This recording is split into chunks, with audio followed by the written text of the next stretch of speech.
Hey y'all, I'm DJ RJ. I'm here at the Music for Life Studios in Austin, and I'm here today with the amazing Marc Schaefgen, and I want to tell you about Marc and the work he's doing for us. Marc has been a friend of mine since the 80s or so? Mid 90s. Mid 90s, Yeah, okay. yeah. So Marc and I go back a long way. We've been playing music and our hearts have been connected for a long time, and we just finished Mo's album, and Marc had a lot to do with that. So Marc, thank you for everything that you put on those tracks. You're welcome, man. Always a fun thing. The leads, the rhythm, the melody, the pick lines, the solos, like whatever. Whatever you want me to do, man. That's what I do. Yeah. So I want to talk about some of that work today and just talk about some of your history and let some folks know about what you're doing, because you're a real humble man doing a lot of really high level work around Austin. Just kind of moving around in the music scene in different genres too. Yeah, I don't like to stick too much to one thing. I like to mix it up a bit. But for some reason, reggae always brings me back. Like, I started playing reggae when I was in high school. Okay. So I started playing music in a skate punk band in the 80s. And then the drummer from that band was in a ska band. And they needed a bass player who could keep up. And being a punk rocker, I could actually keep up with the ska. Mm-hmm. So I started getting into ska reggae. And I've always played guitar and bass, kind of gone back and forth. I prefer guitar because that's my main thing, but bass is also a fun thing. And especially reggae bass is just so much fun. I want to say time out. Marc has played bass for us in quite a few shows when I don't have a bass player available. He sits in and Marc holds it down. He doesn't noodle around. He plays the lines and sticks to it and makes it heavy. So I want to put that word in too. Yeah, I mean, when it comes to that, it's just, our band is usually not always the same people. So it depends who we can get. Because like Austin has such a great pool of reggae musicians, but they're all in different bands. We all play together in different bands and stuff. So, yeah, if I can't play guitar with Music for Life, I'll just jump on bass, whatever's needed. Because in my philosophy of playing guitar for reggae music, I have to know the bass line. Because often the guitar follows the bass exactly. Right. As you know, we call that the stuck line, right? Mm-hmm. And so to know the stuck line, I got to know all the bass lines. So I already know the bass lines by default of knowing the lead guitar parts. So it's not difficult to switch it back and forth.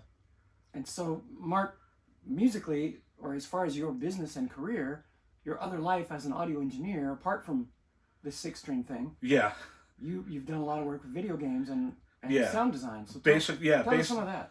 Basically, my career, the thing that puts food on my table, has been video games since the early 90s. I started with local companies here in Austin as a sound designer, composer. Any big games that you've worked on that people would have heard of? Yeah, I did. The biggest one most people know is Wing Commander. It was one of the most successful of the early Austin video game ventures. Okay. And then worked on Ultimas and stuff like that. At Origin was the name of the company. Then I moved on to another company. I worked on a pretty popular series called the Turok series, which was a shooter game based in, like that dinosaur land kind of a thing. And so, yeah, those are the big ones. I mean, I did a Hobbit game. I've done, Area 51 stuff. I've done, all sorts of different things. Well over 50 games in my credits. But yeah, music to me was I never found a way to make money at it, right? But it's always been a passion. Yeah. Well, you keep striving, right? Yeah. And that's kind of what this is about too. Is RJ and I are constantly giving back and forth to each other to make each other's projects a reality, and it's hard to do when you have really low budget or no budget, as we've done a lot of things with no budget. Mm-hmm. So we trade, we do favors, and leave it up to the music and not to the money so much. The money will come if it comes, but our focus is on the soul of the music. Yeah. So you have a couple other projects. You just put a CD out with the Weeping Buddhas. Yeah, I have an Americana contemporary pop type of a thing with my good mate Dave Glasgow. We're called the Weeping Buddhas, and yeah, we just released our second album. Although it's the only album you can find because we didn't like the mix on the first album, so we took it off the shelves, and we're working on a remix. So our second album's coming out before our first album. And tell me about the Weeping Buddhas. What's the sound, the concept behind it? It's very much an Americana, Texas vibe. It's a little bit of blues, got a little titch of country, just enough to be cool, not enough to be annoying. Mm-hmm. And you know, it's a very Texas sound. And you're singing or just playing guitar? I play guitar and I sing most of the lead vocal. Dave also sings some leads. Okay. And yeah, it's just a studio project. We don't really play out. We're not a band per se. It's just me and Dave are the Weeping Buddhas, and we get musicians in town that are, you know, amazing in that genre to come in and play drums and bass and cover that stuff for us. So yeah, it's good stuff. And then I have a rock and roll project that's kind of a, you know, more of a punk rock kind of a thing called A Small Foreign Faction. And that's with a couple other friends of mine. Again, it's all, you know, it's all with friends, music and, you know, the friendships, and yeah, it's the people you vibe with. Yeah. No, I want to ask you about something else too, because one thing you've been doing the last couple of years that I really appreciate that you brought into our thing is the work that you've been doing over at Sahara Lounge on the African music stuff on Saturday nights. Have you been doing that lately? Unfortunately, obviously not. Yeah, with the circumstances going on in our country, we haven't been able to play live music. But the Sahara Lounge is Austin's African music lounge. Every Saturday night is African night, and they're the owners are the house band. And about a year and a half ago or so, I answered an ad in the Austin Chronicle, the way it happens much here in Austin. Yeah. It's not a paper anymore. You just go online Right. or Craigslist or whatever. But and they were looking for a guitar player, and so I've been playing more of the high life kind of a vibe with them, Afro pop, and yeah, it just again the world music, reggae, the African stuff. It's always, been something that even if I go away for a while, I always come back to it. It's just, it's a nice vibe, pleasant, melodies and harmonies, but it's the soul of the music that's just, it could be simple. And those songs that you play at Sahara Lounge, they're pretty long. Yeah, we can go 20 minutes on a groove if you want to. I mean, the band sometimes will be, 10, 12 people. We can get up to 4 or 5 horn players sometimes, a couple of guitar players, it adds up. Nice. The leader of the band plays a kora, which is a stringed instrument built off of a gourd. And but he also plays guitar. So we can have 3 guitar players sometimes. Wow. All, and that African music is very much a intertwined simple line kind of a thing. It's not like you're playing full chords all the time. And so, you can have 3 guitar players. Nobody gets in the way because we're all kind of weaving around each other and stuff like that. So Nice. It's a fun vibe. And yeah, I was able to even bring some of that flavor to the Moe's album, which is cool. Yeah, on Heavy Load, what you played on Heavy Load, the guitars, just really nice. It's fun stuff to do. I love it. As Nigel Tufnell says, it's just simple lines intertwining, So Mark, I want to ask you about your album that you put out. That was last year, right? Or was that the year before? Which one? Your solo album. My Christmas album. Yes. Yes. That was Christmas of 2017. 17, okay. Yeah. So 3 years ago. Yeah, almost 3 years ago now. Yeah, time flies when you're making music, brother. Seriously.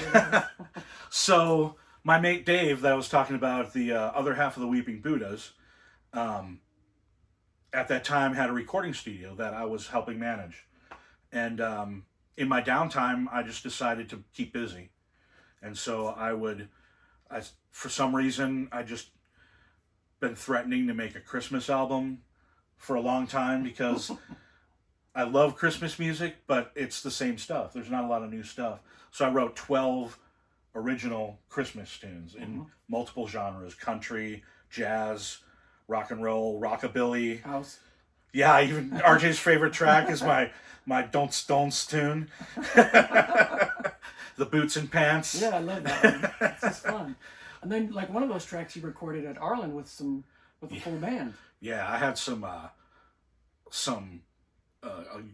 good luck there. A good friend of mine, Paul Baker, is a jazz big band arranger, and he had a band in town called Baker's Dozen, which was a 13-piece big band. And so I talked to Paul and said, "Hey, I've got a big band tune and a Dixieland tune that I need to realize." And I did the Christmas album pretty much all by myself. If it was electric bass, I played it. If it was stand-up bass, I had my friend Bruce play. Drums were played by my friend Mike.